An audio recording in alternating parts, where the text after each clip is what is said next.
Okay, I'm going to film myself doing the answers to the derivative problems in the 2012 practice AP exam packet. I'll also post these as pictures, so if you want to look at it that way, that's fine, but if you need the explanation, here we go. Number one, find the derivative, so we need product rule. So the derivative will be the first term times the derivative of the second plus the second times the derivative of the first, starting off with a nice easy problem. The answer is B. Beautiful. Number two. Let f be the function given by this. On which of the following intervals is f increasing? So f is increasing when the derivative of f is bigger than 0 or positive. So I'm going to find the derivative of f, which is going to be 300 minus 3x squared. I'm going to set that equal to 0 and solve. I'll take out a 3. Actually, no, I won't. I'll subtract 300 and divide by 3 and take the square root. When I do, I get a positive or negative 10. So I'm going to make my number line. I'm going to look at f prime, pick numbers in each interval and put them into the derivative. So pick something in between like 0. I'm going to get a positive number. Pick something bigger than 10. I'm going to get a negative.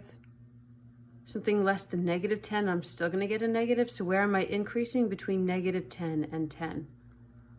Choice B.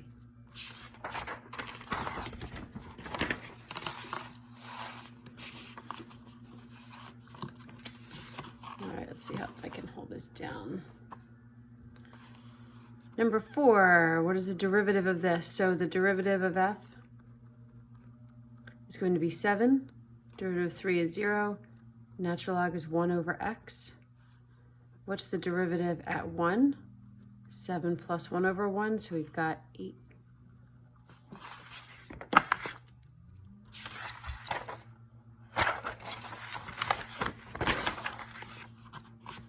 Okay, number 7, now we've got chain rule. So to do chain rule, the derivative is going to be, I got the inside, I've got the outside. So bring down the 5, leave the inside alone, subtract 1 from the power, and multiply by the derivative of the inside. 3x squared, derivative of cosine is negative sign, so we end up with a plus sine x. So go down to my choices and choice E.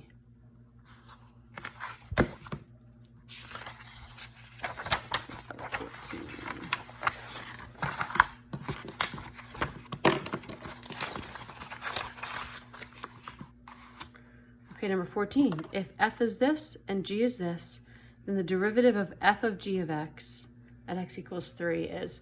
So this is a chain rule problem. I think it would be easier to write the function f of g of x and figure out what that actually looks like. So that means take g and put it into f. So take g and put it into the x value here. So we're going to have the square root. Instead of x squared minus 4, it'll be whatever g of x was, squared minus 4. So my function itself will be, if I FOIL this out and then subtract the 4, I'm going to have 9x squared. Let's see, I'm going to have 9x squared minus 12x plus 4, and then this minus 4. So 9x squared minus 12x. Okay? So I need the derivative of this. So the derivative, this whole thing is raised to the 1/2. So the derivative is going to be 1/2 times 9x squared minus 12x to the negative 1/2 times the derivative of the inside, so 18x minus 12. And they want the derivative at x equals 3. So I'm going to have 1/2. 3 squared is 9, times 9 is 81 minus 36 to the negative 1/2. 18 times 3, oh my gosh, is 54 minus 12. So I'm going to have 1/2 times 81 minus 36 45, and then 54 minus 12 is 42.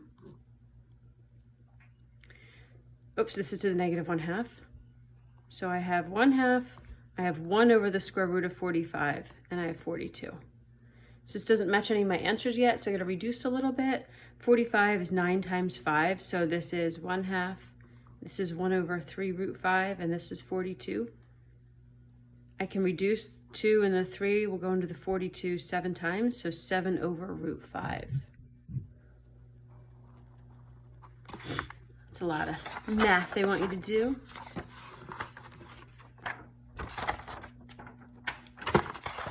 Oh gosh. Don't have a great system down yet. All right, number 16. A particle moves along the axis with its position at position of this. A and B are constants. For which of the values is the particle t at rest? So when is something at rest? Something is at rest when the rate of change of the position is 0 or when the velocity is 0. So we are at rest when x prime of t, which is also the same thing as the velocity, equals 0. So let's take the derivative of this.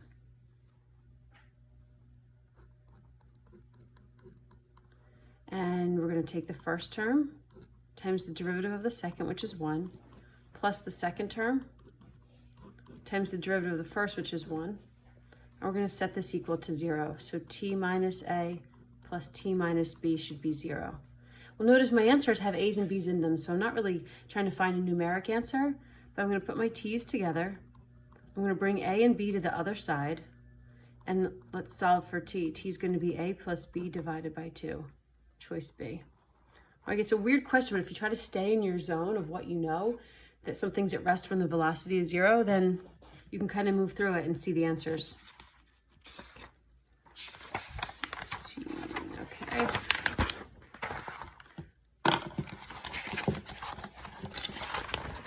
Okay, number 18 is one of those weird questions. This is the definition of a derivative. And we're supposed to see from this that this is the definition of a derivative. So they're asking me to take the derivative of some function. And they're also asking me to plug in the number 4. So I find my function here. So this whole thing is the definition of a derivative. But this is what my actual function is. This is my original function, my y equals, with 4 plugged in. So this is basically saying y equals the natural log of x, find the derivative of that, and plug in 4. That's what the problem is asking you to do. So you're supposed to see this is the definition of a derivative. This is my actual function, because the definition of a derivative, if you go look it up, is f of x plus delta x minus f of x over delta x. They're using h's for delta x's instead. So this guy right here is the function itself, and they're showing you they want you to plug 4 in. But you don't plug 4 into the natural log, you plug 4 into the derivative of the natural log. All right, number 19, the function is defined by this. What points on the graph of f have the property that the line tangent to f has a slope of 1/2?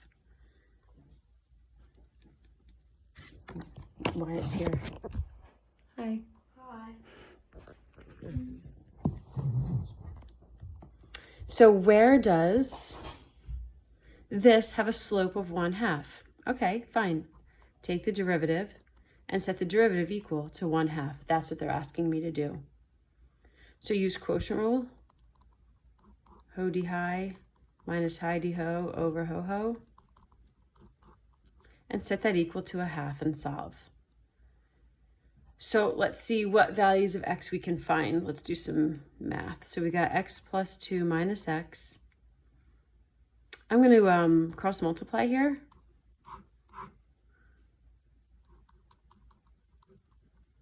So I just multiplied that out. I'm going to multiply by 2. So I'm going to have 2 times, x minus x cancels. So this is going to be 4. That's going to be x squared plus 4x plus 4. So get everything to one side. X squared plus 4x equals 0. So I'm trying to solve and see what values of x will give us the solutions. Factor out an x, and we get x equals 0 and -4. So when I look up in my answers, if I had to find the actual points, I'd be plugging 0 into the original and -4 into the original, which I guess we should check and make sure, because I do have a denominator. I got to make sure I don't have any places where the denominator is 0.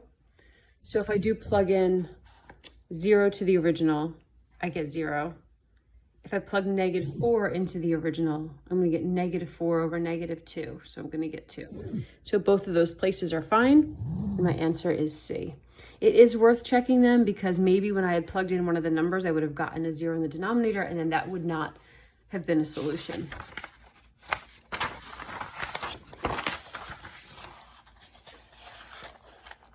Oh boy, derivative of an inverse problem. All right, number 20.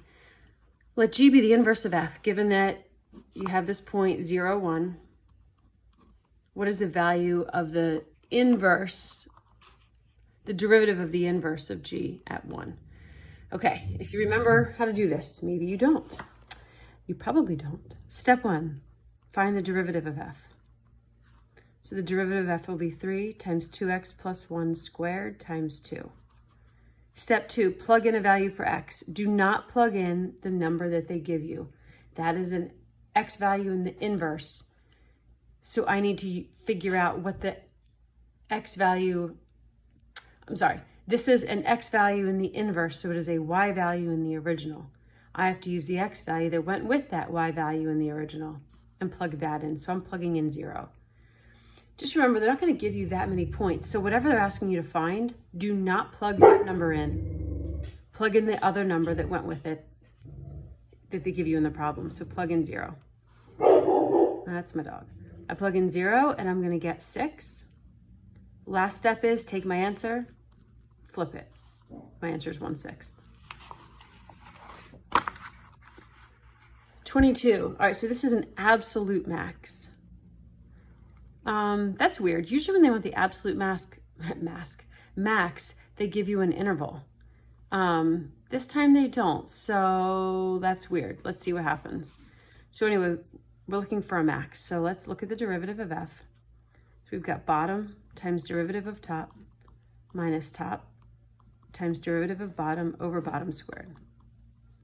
So my derivative is 1 minus natural log of x over x squared. Well, since they're not giving me an interval, I can't set up a number line or like a t-chart and check. I'm going to have to do my number line and see.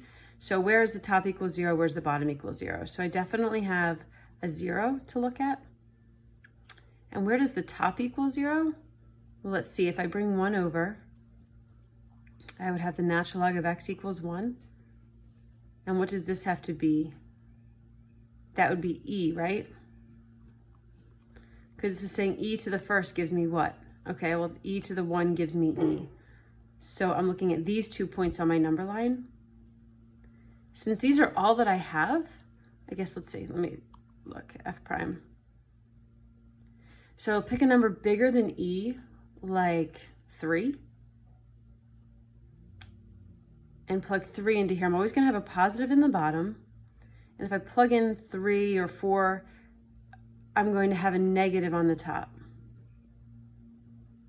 If I plug in something between 0 and 1, or I'm sorry, 0 and e, like the number 1, I'll have a positive down here and positive up there. Plug in something negative, well, guess what? I can't plug a negative into the log, so I don't actually want to plug anything in there. So where does the max happen? The max happens at e. But that doesn't mean e is my answer. It wants to know what is the absolute max. This is actually asking you for a y value. This wants to know how high up does my graph go? Well, if e is my only max, then I want to figure out what is the y value when x is e. It's nice they didn't make e one of the choices, or you might have jumped to that. But let's see, if I plug in e, what do I get? So the natural log of e over e. Well, that's the same thing as 1 over e. So there we go, my answer is B. That's a hard problem.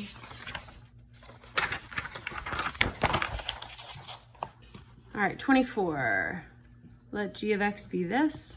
where k is a constant, for what value of k does g have a critical point at x equals 2/3? So critical points happen when my derivative is 0 or undefined. So I'm going to take the derivative of g. I'm going to use product rule. So the first term times the derivative of the second, which is e to the kx times k, plus the second times the derivative of the first. So I need to figure out when this equals 0. So let's see what I can do. I can factor an e to the kx to the front. That's the first thing I want to do. So I'm left with x squared, or kx squared, plus 2x equals 0. Okay, so then back to the thing, for what value of k does f have a critical value when x is 2/3? So I can plug 2/3 in for x. So e equals 2/3 k times 2/3 squared plus 2 times 2/3. Okay, so first of all, e to the power of whatever, that's a constant. That's never going to be 0. I don't have to worry about that. But down here, I'm going to have 4/9 k plus 4/3 equals 0. And solving that for k. So 4/9 k equals negative 4/3. K is going to equal, multiply both sides by 9/4. So negative 36 over 12, or negative 3. Answer is A.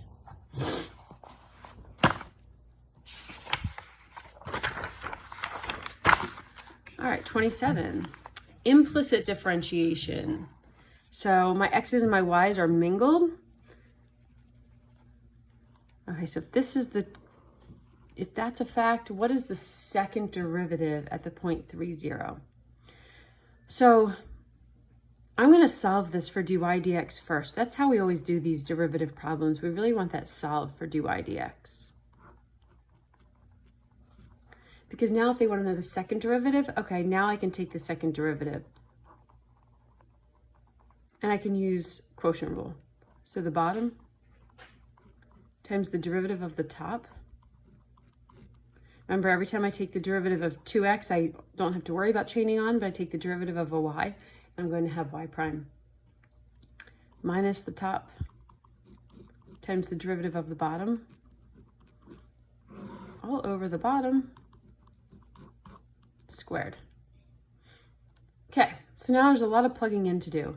I'm going to plug in x is going to be 3, y is going to be 0, and I also need to be able to plug in for y prime.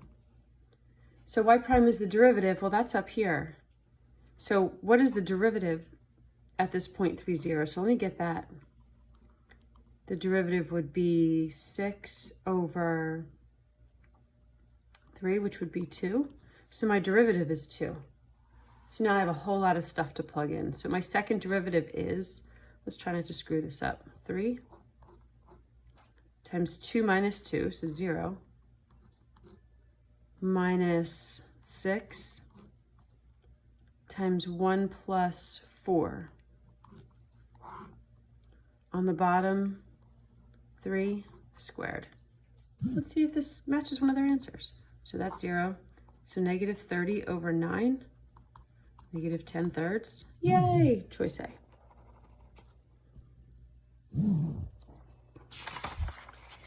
All right, one more before we get to the calculator section.